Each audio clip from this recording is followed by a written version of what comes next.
નમસ્કાર દર્શક મિત્રો, જી ટીવી ગુજરાતી ન્યૂઝમાં આપનું હાર્દિક સ્વાગત છે। હવે જોઈશું સમાચાર વિગતવાર। સેવાભાવથી ઉજવાયો ડેપ્યુટી સીએમ હર્ષ સંઘવીની દીકરી નિર્વાનો 10મો જન્મદિવસ। ગુજરાતમાં ડેપ્યુટી મુખ્યમંત્રી હર્ષ સંઘવીની દીકરી નિર્વાનો 10મો જન્મદિવસ અનોખી અને પ્રેરણાદાયી રીતે ઉજવાયો।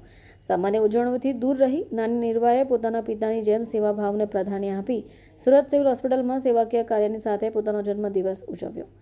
નિર્વાએ સિવિલ હોસ્પિટલમાં સારવાર લઈ રહેલા ગરીબ દર્દીઓ અને સગર્ભ મહિલાઓને ઉપયોગી કીટનું વિતરણ કર્યું। હાજર દર્દીઓ અને તેમના સગાઓના ચહેરા પર સ્મિત જોવા મળ્યું। સમગ્ર વાતાવરણ ભાવનાત્મક અને માનવતાભર્યું રહ્યું। આ પ્રસંગે હર્ષ સંઘવીની પત્નીએ જણાવ્યું કે મારી દીકરીને તેના પિતાનો સાચો પડછાયો છે। હર્ષ સંઘવી વર્ષોથી પોતાના જન્મદિવસને સિવિલ હોસ્પિટલમાં આપી સેવાકીય કાર્યો કરીને ઉજવણી કરે છે, ત્યારે નિર્વાએ પણ એ જ માર્ગ અપનાવ્યો છે। હર્ષ સંઘવી દ્વારા અગાઉ પણ અનેકવાર પોતાના જન્મદિવસે સિવિલ હોસ્પિટલમાં સેવા કાર્ય કરી સમાજ માટે ઉદાહરણ પૂરું પાડે છે। એ જે સંસ્કાર આજે તેમની દીકરીમાં જોવા મળ્યા, જે અનેક માટે પ્રેરણારૂપ રહ્યા। સેવાભાવ સાથે ઉજવાયેલો આ જન્મદિવસ માત્ર એક પરિવારની ખુશી પૂરતો સીમિત નહીં રહી, સમાજમાં માનવતા, સંવેદના અને સેવા ભાવનાનો સંદેશો અપાતો રહ્યો છે। મારું નામ નિર્વા છે। આજે મારી બર્થડે છે। અચ્છા, અને આજે શું વેચ્યું તે?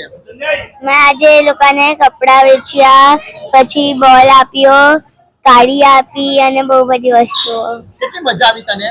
મને બહુ ખુશી થઈ। તમે લોકોને બી આ રીતે બર્થડે પર આપવું જોઈએ। તારા પપ્પા કે અહીંયા આવીને આ રીતના સેવાકીય કાર્ય કરે, શું કહેશે તું બેટા? પપ્પા અહીં છે તું?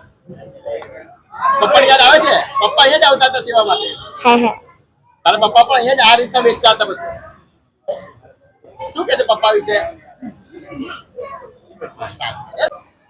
દીકરીનો બર્થડે છે। દીકરીને બધા કિડ્સને એટલે બધા છોકરાઓને સિવિલના દરેક છોકરાઓને ભેગા કરીને જેને એનિમિયા છે, કેન્સર છે, જે પ્રી મેચ્યોર બેબી છે, બધાને ભેગા કરીને એને આજે ટોય, બલૂન, બોલ એ બધી ગિફ્ટ આપી છે આજે। બેન, હર્ષભાઈ પણ જ્યારે જે તે સમયે અહીં આવીને સેવા કરતા હતા, જ્યારે બી મોકો મળતો, શું કહેશો તમે? હર્ષ જ્યારે આવતા ત્યારે બહુ જ ખુશી થતી હતી જોઈને, અને એ જ કાર્ય મારી દીકરી કરી રહી છે તે જોઈને બી અમને એટલી જ ખુશી થાય છે। પપ્પાનો જ પડછાયો છે? પપ્પાનો જ પડછાયો છે।